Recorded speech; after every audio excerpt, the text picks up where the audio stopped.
नाज़रीन, नशरो फिरोज़ में पटीदन वासी राजपर बिरादरी माण्हुनि मोतमार धमकियूं मिलण ऐं ज़मीन ते कब्ज़े ख़िलाफ़ एहतजाज कियो आहे।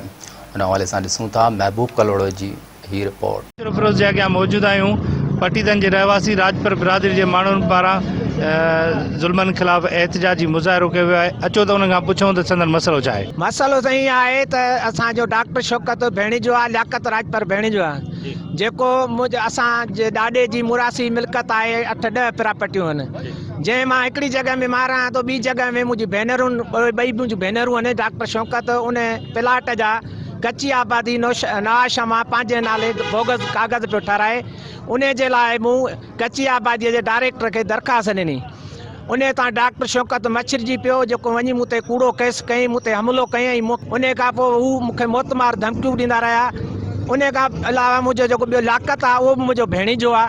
उन जो शादी हाल आहे, उहो असांजे ॾाॾे जा प्रॉपर्टी जेकी मुरासी मिल्कत आहे, जंहिंमें असां भाईवार आहियूं, उहो खपाए थो। उन जे सहन जे लाइ हू मूंखे परेशान करे रहियो आहे। ऐं मां बीमार ऐं माण्हू आहियां, ऐं माण्हुनि खां धमकियूं ॾियाराए रहियो आहे ऐं मोतमार धमकियूं ॾेई रहियो आहे। मसइलो साईं, राति असां ॿाहिरि वेठा हुआसीं कचहरीअ में, अचानक हिन नंबर ते मूंखे कॉल आई। मूंखे फ़ोन करे जेको आहे चए पियो, तूं केरु थो ॻाल्हाईं? मां चयो मां ज़ुबैर राजपर पटीदन वेठो आहे। तूं एतिरो दादागीर रहीं, तूं भेणियो चुॾई, माना बदशत तमामु बेइंतहा मूंसां ॻाल्हाईं। चईं जेको आहे गाॾियूं गंद पियो ॾे, शराब ऐं नशे में धुत हो। मां हिन नंबर बंदि करियो। नंबर बंदि करण खां पोइ वरी मूंखे ॿियो चकर हिन कॉल कई। चई तुंहिंजी औकात कहिड़ी आहे, तूं मुंहिंजो नंबर थो बंदि करी? मां चयो जहिड़ो इंसानु तूं ई तहिड़ो मां आहियां, तूं आहीं केरु?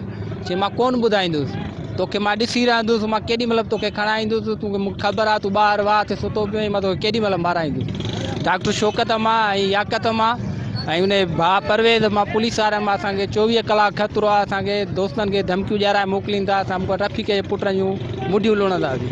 हीअ पाण में सोट ऐं पाण में हिन जी भेनरूं ॾेई वेठा। असां चईनी भाइरनि खे हीअ खामखा प्रेशर वाइस था कनि, इमदाद, ज़ुबैर, मंसूर ऐं याशिर खे। असांखे हिननि मां ख़तरो आहे। जेकॾहिं हिननि जो प्रॉपर्टीअ जो मसइलो आहे, कोर्ट में वञनि, कोर्ट में जेको हक़ आहे त उन्हनि खां वठनि, जे उन्हनि खे ॾियणो आहे त उन्हनि खे ॾियनि। इन जे करे असांजी अपील आहे त असांखे जेको आहे सो तहफ़ुज़ ॾियारायो वञे। असांजो कच्ची आबादी में प्लाट आहे। वाल साहब मूंखे चयो तूं दरख़्वास्त ॾेई आहे कच्ची आबादी में। मां कच्ची आबादी में दरख़्वास्त ॾेई आहे त ॿिए ॾींहुं हुन असां त NC कटराई। SHO साहब असांखे घुरायो। SHO साहब हुनजे टेबल खे बि पंहिंजे चए पियो मंसूर खे अंदरि करे दरख़्वास्त छो ॾेई आयो आहे? जॾहिं प्रॉपर्टी असांजे वॾनि जी आहे, जेको हुनखे हिसो अचे थो असां हुनखे ॾियण लाइ तयारु आहियूं। ॿियो आहे जेको आहे पटॾाॾे जो असांजो दुकानु, जेको हुन 2 लख रुपए में खपायो आहे, उहो लियाकत राजपर वटि आहे। उहो चयो त ज़बरदस्ती मूंखे हिन ते सयूं ॾियो, न त मां तव्हांखे मारींदुसि, तव्हां ते कूड़ा केस कंदुसि। कूड़ा केस करे बि चुको आहे, जेके हुनजा रद्द थी चुका आहिनि। असां SP साहब खे बि दरख़्वास्त ॾिनी आहे, DSP साहब खे, SHO साहब खे। पुलिस को बि न त एक्शन नथी खणे। हू 17 ग्रेड जो ऑफिसर आहे, डॉक्टर आहे, हुनजो वॾो जेको हले थी। असां ग़रीब ऐं मिसकिन, असांजो इंसाफ़ कयो वञे। कैमरामैन अहमद फराज़ सां गॾु महबूब कलोड़ो, मेहरान TV न्यूज़, नौशहरो फिरोज़।